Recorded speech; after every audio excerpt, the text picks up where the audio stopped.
Shalom, salam berkat dari kami untuk pendengar sekalian.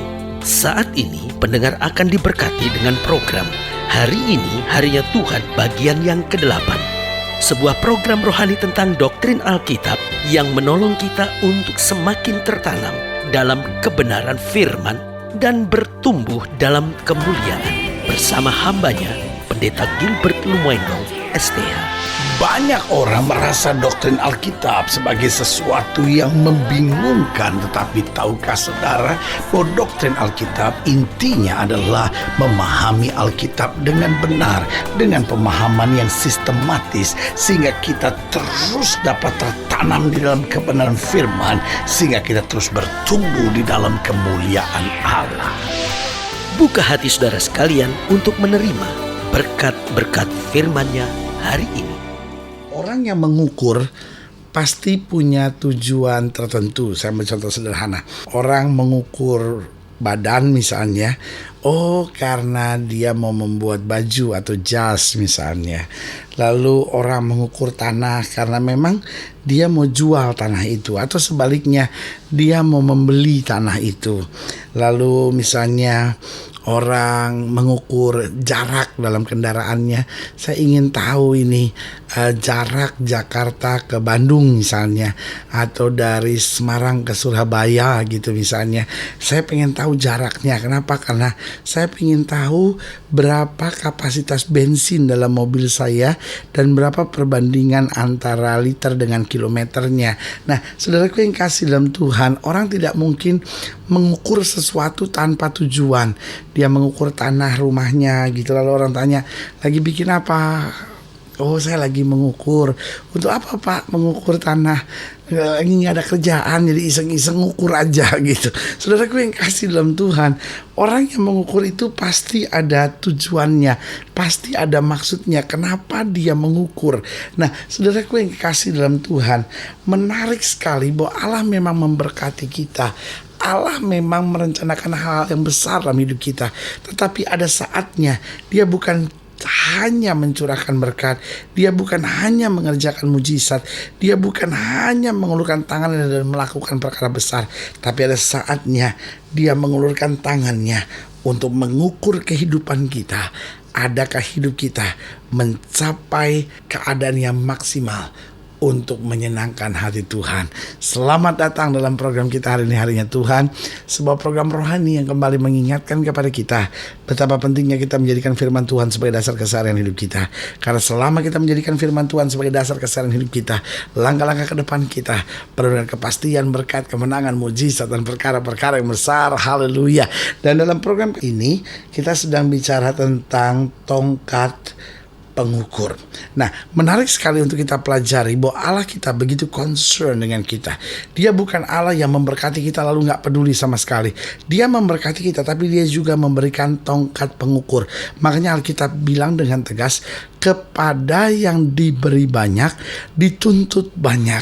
Nah, kadangkala kita cuma mau menerima sebanyak-banyaknya dari Tuhan, tapi kita gak sadar harinya akan tiba di mana Tuhan menuntut pertanggungan jawab dari kita. Setiap kita diperhadapkan pada tongkat pengukur. Sudahkah kita mengerjakan yang maksimal sesuai dengan apa yang sudah Tuhan sediakan buat kita?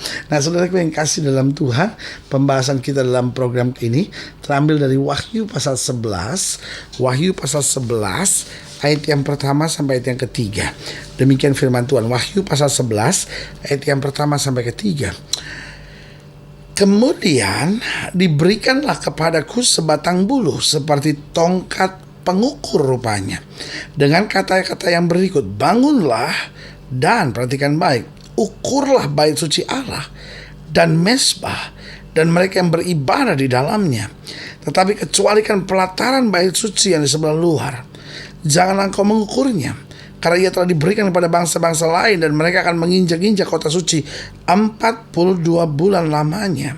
Dan aku akan memberi tugas kepada 2 saksiku supaya mereka bernubuat sambil berkabung 1260 hari lamanya. Nah, saudaraku yang kekasih dalam Tuhan, menarik di sini kita lihat ada yang harus diukur dan ada yang tidak harus diukur. Tuhan jelas bilang bahwa yang di bait suci di pelataran dalam dan yang di bait suci yang ada di dalam mezbah. Jadi itu maksudnya baik pelataran dalam maksudnya ruang suci maupun bagian di mezbah ruang maha suci. Alkitab berkata ukur, termasuk orang-orang yang beribadah di dalamnya. Tetapi pelataran luar gak perlu diukur. Kenapa? Karena sudah gak ada gunanya, sudah diinjak-injak oleh bangsa kafir. Nah, saudaraku yang kasih dalam Tuhan, pertanyaannya di sini, apa artinya Alkitab bilang bahwa Tuhan memakai tongkat pengukur?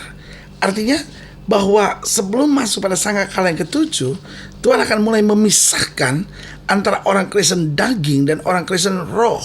Artinya gini, yang sekedar hanya kekristenannya hanya karena daging, nah ini akan ditempatkan di luar dan sama sekali tidak perlu diukur kata Alkitab, karena itu sudah diinjak-injak oleh hal duniawi. Nah, saudaraku yang kasih dalam Tuhan, jadi di sini Alkitab gambarkan orang-orang Kristen daging, orang-orang Kristen yang cuma hanya kulitnya aja, orang-orang Kristen yang tetap judi, tetap zina, tetap berselingkuh, tetap hidup gak karu-karuan, jadi istri piaraan, piara istri orang. Dan saudaraku yang kasih dalam Tuhan, mereka yang masih hidup dengan hal demikian, kata Alkitab itu akan ada di pelataran luar dan diinjak-injak habis, saudara. Sementara orang Kristen roh, orang-orang Kristen yang dipenuhi Roh Kudus, orang-orang Kristen yang punya hati yang cinta Tuhan, orang-orang Kristen yang hidup dalam firman Tuhan. Nah, Alkitab bilang yang seperti ini mulai diukur sama Tuhan. Kenapa Tuhan perlu ukur? Karena di satu sisi Tuhan perlu siapkan mahkotanya. Karena barang siapa yang setia, kepadanya dipercayakan mahkota kehidupan. Jadi Tuhan ukur dengan maksud untuk memberikan upah yang tepat baginya, untuk memberikan mahkota yang layak. Nah, pertanyaannya sederhana, apa yang sebetulnya akan diukur dari dalam hidup orang percaya? Apa yang menjadi ukuran dasar standar tanggung jawabnya akan diukur oleh Tuhan?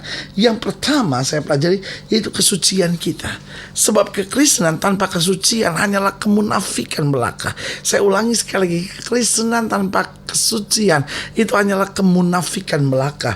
Ada banyak orang yang berkata begini, ya kita kan masih hidup di dunia, jadi meskipun kita punya kerinduan untuk hidup dalam kesucian, tapi kan gak bisa terus menerus hidup suci. Jadi jatuh bangun normal lah, jatuh bangun wajar lah gitu, asal jangan parah-parah banget gitu. Nah, saudaraku yang kasih dalam Tuhan, jangan salah, kekudusan, kesucian itu adalah benteng.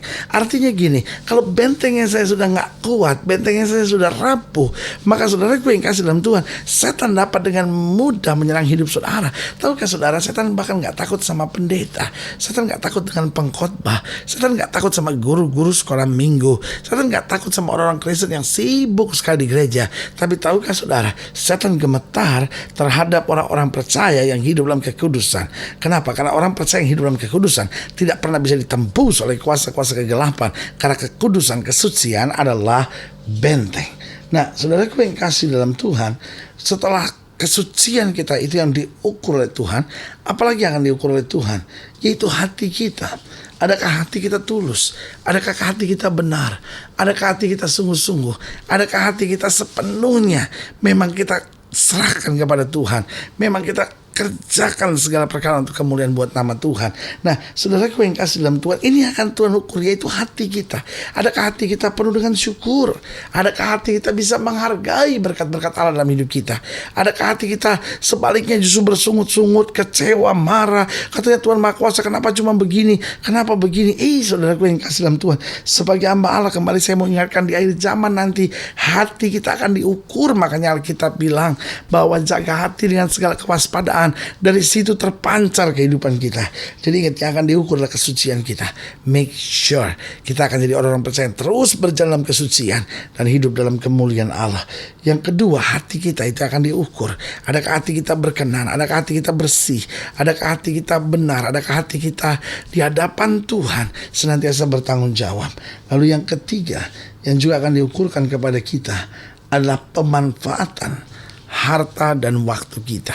Jadi yang pertama yang akan diukur adalah kesucian kita, yang kedua hati kita, dan yang ketiga pemanfaatan harta dan waktu kita. Saudaraku yang kasih dalam Tuhan, dengar baik. bukan hanya ketika kita dijumpai sebagai hamba yang setia, lalu kita akan ke sorga, rumah Bapa yang kekal. Tapi saudaraku yang kasih dalam Tuhan, kepada kita juga akan dipertanyakan apa yang sudah kita buat dengan harta yang sudah Tuhan berikan buat kita. Pertanyaannya, apa yang sudah kamu buat dengan segala waktu yang sudah Tuhan berikan buat kita? Jangan pernah bilang di hadapan Tuhan, aduh saya gak ada waktu. Ya saya sih diberkati, tapi kan juga banyak urusan untuk saya putar lagi. Saudaraku yang kasih dalam Tuhan, sebagai hamba Allah, saya hanya mau ingatkan buat saudara, harta yang Tuhan sediakan bagi saudara, yang Tuhan berikan buat saudara, biarlah kita pakai untuk kemuliaan nama Tuhan. Waktu yang ada yang Tuhan berikan buat kita, biarlah kita terus isi dengan firman Tuhan. Kita terus isi untuk hidup jadi berkat, jadi saksi, jadi terang Kristus dimanapun Tuhan tempatkan. Itu sebabnya setiap saudaraku yang kasih dalam Tuhan, Allah pada saatnya akan membawa tongkat pengukurnya, mulai mengukur setiap kita. Kesucian kita diukur, hati kita diukur, dan pemanfaatan antara harta dan waktu kita juga akan diukur oleh Tuhan. Waktu kita dijumpai bersih, kita layak menerima mahkota. Haleluya. Saudaraku yang kasih dalam Tuhan, jika saya ingin dilayani lebih jauh, hubungi kami melalui telepon, hubungi kami melalui surat, kunjungi website kami, karena kami ada untuk membawa Bapak Ibu Saudara senantiasa lebih dekat pada Tuhan dan mengalami kasih kuasa mujizat yang luar biasa. Haleluya. Secara khusus melalui program ini juga saya mau berdoa buat setiap saudara yang sakit, setiap saudara yang berbeban berat, karena kita percaya bahwa bagi Allah tidak ada perkara yang mustahil. Saudara yang ingin didoakan secara khusus boleh taruh tangan kanan saudara di dada, dan kita akan berdoa. Mari kita berdoa. Bapa, dalam nama Yesus, hamba berdoa untuk setiap pendengar sekalian, mereka yang sakit, mereka yang berbeban berat, mereka yang dalam pergumulan. Hamba doakan di dalam nama Yesus, Tuhan bangkitkan iman mereka, bahwa mereka melihat mujizat, karena kami percaya Yesus tidak pernah gagal. Yesus selalu sediakan yang terbaik.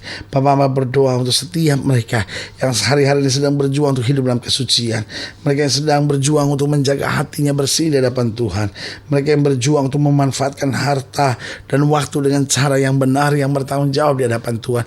Papa berdoa di dalam nama Yesus, satu persatu Tuhan jamah, yang sakit Tuhan sembuhkan, yang lemah Tuhan kuatkan, yang jatuh Tuhan angkat kembali, agar kami masuk dalam kemuliaan-Mu. Di dalam nama Yesus kami berdoa. Haleluya. Amin. Saudaraku yang kekasih dalam Tuhan, kita sudah berdoa. Ingat, Allah tidak pernah lalai menepati janjinya. Ini saatnya buat kita untuk bangkit bersemangat, bersuka cita dalam menghadapi segala perkara. Karena kita tahu Yesus mengerti kita, Yesus menerima kita, dan Yesus punya rencana yang indah buat hidup kita. Doa saya menyertai saudara. Sampai berjumpa pada program berikut. Dan jangan lupa jadikan hari ini harinya Tuhan. Haleluya.